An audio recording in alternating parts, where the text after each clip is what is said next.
Hello दोस्तों, welcome to गेड्रेक्स education. हम कर रहे थे इस वीडियो श्रृंखला में प्रतिलोम त्रिकोणमिति फलन की।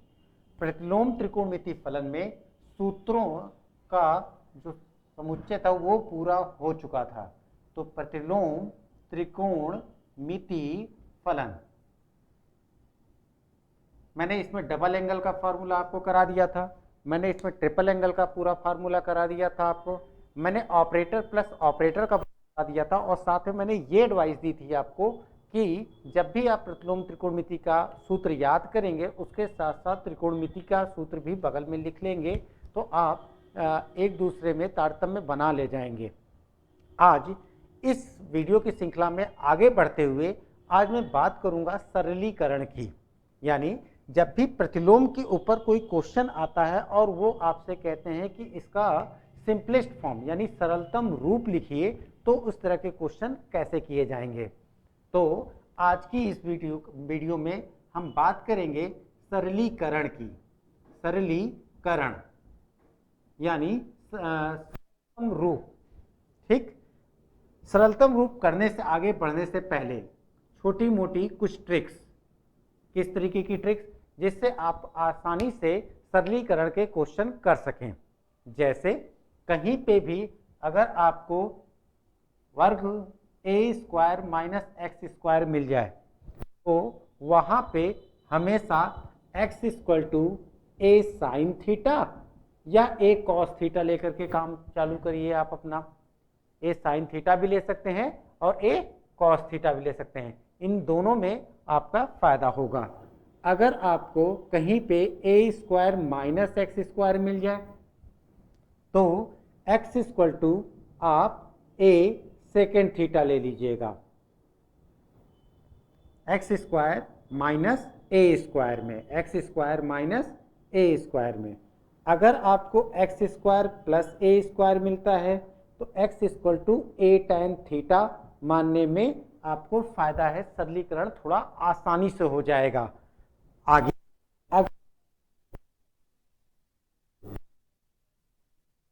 a माइनस एक्स और से मिल जाए x equal to a cos 2 theta ले लीजिएगा और वहां पे इस सब्स्टिट्यूशन के थ्रू आप आगे बढ़ सकते हैं। अब इसको अप्लाई कैसे करेंगे इसके बारे में जरा सा ध्यान देते हैं। चलिए मैं कुछ उदाहरण लेता हूं और उन उदाहरणों के थ्रू आपको ये समझाने की कोशिश करता हूं कि किस तरीके से अप्लाई होगा। जैसे मैंने यहाँ पे पहला उदाहरण लिया, वेरी फर्स्ट क्वेश्चन पहला।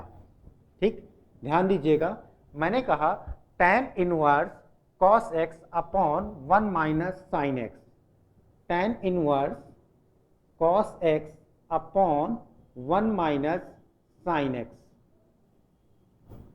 ठीक, और जहां पे x जो है वो π/2 से कम है, -3π/2 से ज्यादा और x π/2 से क्या है, कम है। ठीक, यहाँ पे ये।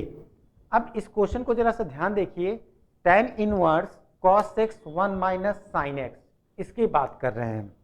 एक इसी बात याद रखिएगा कि जब भी किसी फंक्शन के अंदर फंक्शन का इनवर्स आता है, ठीक, तो इसकी वैल्यू x हो जाती है, या इनवर्स के अंदर अगर वो फंक्शन आता है तो इसकी वैल्यू x हो जाती है। ये चीजें मैंने जब प्रतिलोम फलन पढ़ाया था फलन के उसमें, तो वहां पे ये बता रखा है।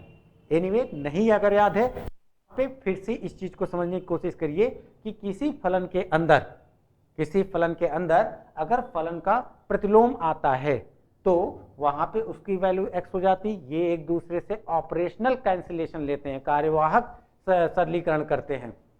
या f इनवर्स के अंदर f आता है तो इसकी वैल्यू भी x हो जाती है, पर दोनों का प्रांत अलग अलग हो सकता है। ये बात बिल्कुल ध्यान रखिएगा कि दोनों का प्रांत अलग अलग हो सकता है, यानी एक दूसरे को कैंसिलेशन तो लेते हैं पर प्रांत अलग अलग हो सकता है। ठीक है, तो इसके लिए प्रांत अलग होगा और इसके लिए प्रांत अलग होगा। ठीक, चलिए अब इस क्वेश्चन को देखते हैं। tan inverse cos x upon 1 minus sine x, इस क्वेश्चन को मुझे करना है x जहां -3π/2 से लेकर के π/2 तक के बीच में दिया हुआ है। x -3π/2 से लेकर π/2 के बीच में दिया हुआ है। कैसे कर रहे हैं अपन, देखिए जरा सा इस क्वेश्चन को। सबसे पहला काम, अगर यहाँ पे ये देखिए tan इनवर्स दिया हुआ है तो पक्की बात है अंदर का सिस्टम tan के फॉर्म में होगा, क्योंकि मैंने यहाँ लिखा हुआ है ना f इनवर्स के अंदर f आएगा तभी तो अंदर का x निकलेगा, यानी ऑपरेशनल कैंसिलेशन चाहिए हमको। तो अगर यहाँ पे tan इनवर्स दिया हुआ है तो इस चीज को tan के रूप में चेंज करना पड़ेगा। चलिए मैंने लिखना चालू किया, tan इनवर्स इसका cos x का मैंने हाफ एंगल फार्मूला लगाया। ठीक है, कितना लगेगा ये होगा cos square x/2 minus sine square x/2, और इस चीज को 1 माइनस साइन x को 1 को मैंने लिखा sine square x/2 plus cos square x/2, और साइन x को मैंने लिखा 2 साइन x/2 कॉस x/2। ये अब आइए a square minus b square का ऊपर फार्मूला लगाया और a माइनस बी का होल स्क्वायर नीचे फार्मूला लगाया, तो ये बन जाएगा tan inverse cos x/2 minus sine x/2 cos x/2 plus sine x/2, नीचे cos x/2 minus sine x/2 का होल स्क्वायर। ये अच्छा, कुछ लोगों के मन में ये डाउट आ सकता है कि सर a माइनस बी का whole square a square plus b square minus 2ab। अच्छा, b माइनस a का भी होल स्क्वायर वही होता है a square plus b square minus 2ab।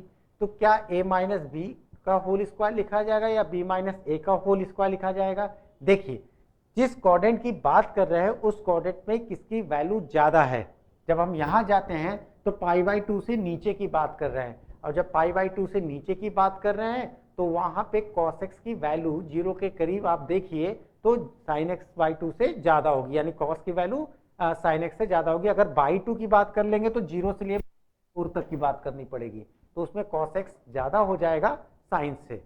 ठीक है, तो यहाँ पे हमने cos x/2 minus sin x/2 लिया, एक से एक यहाँ पे कैंसिल किया। इसके बाद cos x/2 का हर जगह डिवीजन दिया, तो tan इनवर्स यहाँ cos x/2 plus sin x/2 में मैंने cos x/2 से यहाँ पे विभाजित किया। नीचे देखिए cos x/2 minus sin x/2, यहाँ पे भी मैं जाकर के cos x/2 से विभाजित कर सकता हूँ ना, क्योंकि मैंने अंश में भी उतने से कहा और हर में भी उतने से मैंने विभाजित किया। अब अलग अलग विभाजित करने पर ये चीज हमको मिलेगी tan inverse 1 plus tan x/2 upon 1 minus tan x/2। यहां तक हम पहुंच चुके हैं। हमारा मेन उद्देश्य क्या था? मेन उद्देश्य कि tan इनवर्स के अंदर जब भी सरलीकरण के लिए मुझे आएगा मैं उसको tan के रूप में परिवर्तित करने की कोशिश करूंगा। ठीक, यहाँ पे कुछ आपको शुरुआत में दे दी जिससे आप सब्स्टिट्यूशन, मान लीजिए x के रूप में दिया हुआ है तो सब्स्टिट्यूशन किस तरीके से करेंगे, अगर फलन के रूप में दिया हुआ है तो क्या कन्वर्ट करने की कोशिश करेंगे। तो इन ट्रिक्स को आप याद रखिएगा, ये टीचर्स ऑब्जर्वेशंस हैं, यानी टीचर जब किस तरीके से क्वेश्चन पाता है तो वो किस तरीके से सोचता है, वो चीज ग्रेडएक्स एजुकेशन की तरफ से आपको प्रोवाइड हो रही है। जरा सा देख के चले जाइए किस तरीके से कर रहे हैं। हम यहां तक पहुंच चुके हैं, tan inverse 1 plus tan x/2 upon 1 minus tan x/2। इसके आगे करते हैं हम, क्या आ रहा है देखिए जरा सा। नेक्स्ट स्टेप हमने क्या किया कि आपको पता है कि tan π/4 यानी 45 की वैल्यू हमेशा 1 होती है। tan π/4 की वैल्यू कितनी होती है? 1 होती है, 45 डिग्री। तो हमने लिखा इसको tan inverse tan π/4 plus tan x/2 upon 1 minus tan π/4 tan x/2, tan a plus tan b upon 1 minus tan a tan b। ये फार्मूला आएगा tan a प्लस b का। यानी tan π/4 प्लस x/2 का। ठीक, यहां से ये दोनों ऑपरेशनल कैंसिलेशन लेंगे। यहां पे काट करके दिखाने की गलती मत करिएगा, अदरवाइज आपका मार्क्स 0 हो जाएगा। ये ऑपरेशनल कैंसिलेशन होता है। ठीक है, तो यहां पे tan से कैंसिल हो जाएगा और आपका आंसर आ जाएगा π/4 प्लस x/2। ये आपका सरलतम रूप हो गया, ये सरलतम रूप हो गया, आंसर हो गया, आपका उत्तर हो गया। तो इस तरीके से आप क्वेश्चंस को करने का प्रयास करेंगे। ठीक है, फिर से बात करता हूं, अगर x के रूप में दिया हुआ है तो प्रतिस्थापित करिएगा। अगर फलन के रूप में दिया हुआ है, f इनवर्स बाहर लगा हुआ है, तो f अंदर लाने की कोशिश करिएगा, जिससे आपका कार्यवाहक एक दूसरे को कैंसिलेशन लेगा। ठीक है, एक दूसरे को जो है वो सरलीकरण करेगा। tan इनवर्स था, सबसे पहली कोशिश मेरी यही थी कि इसको tan के रूप में परिवर्तित किया जाए। जैसे ही tan के रूप में परिवर्तित हुआ, इसने ऑपरेशनल कैंसिलेशन लिया और आपका सरलतम रूप आपको मिल गया। चलिए एक क्वेश्चन मैं और लेता हूं, जहां पे मैं चर के रूप में लेता हूं, यानी किस तरीके से आप x वहां पे लेंगे। जरा सा देखिए इसका अगला क्वेश्चन।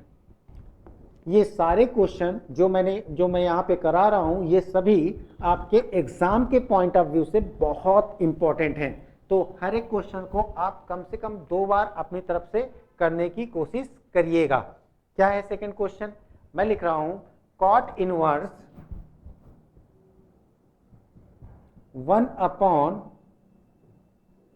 2x स्क्वायर माइनस 1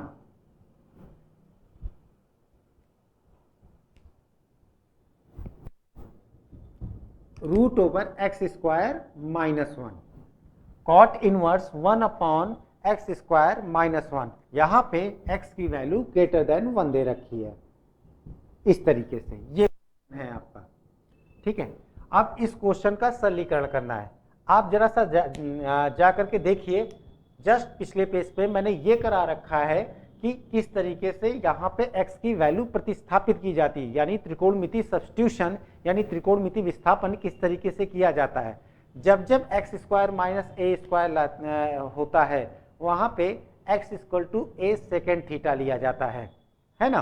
तो यहाँ पे a की वैल्यू 1 है, इसलिए यहाँ पे हम लेंगे, माना x बराबर a की वैल्यू 1 ले लिया, तो x बराबर हमने यहाँ पे लिया सेक थीटा यानी सेकेंड थीटा। ठीक, कितना हो जाएगा ये हो जाएगा कॉट इनवर्स 1/रूट ओवर वर्गमूल सेकेंड स्क्वायर थीटा माइनस 1। फिर cot inverse sec square theta minus 1, ये आपका tan स्क्वायर थीटा दे देगा। आप सबको पता है 1 plus tan square theta equal to कितना होता है, सेक स्क्वायर थीटा होता है। तो सेक स्क्वायर थीटा माइनस 1 ये आपको tan स्क्वायर थीटा दे देगा। कितना आ जाएगा ये आ जाएगा cot inverse tan theta 1/tan theta परिवर्तित हो जाएगा कॉट में, और कॉट इनवर्स ये चेंज हो जाएगा कॉट थीटा में।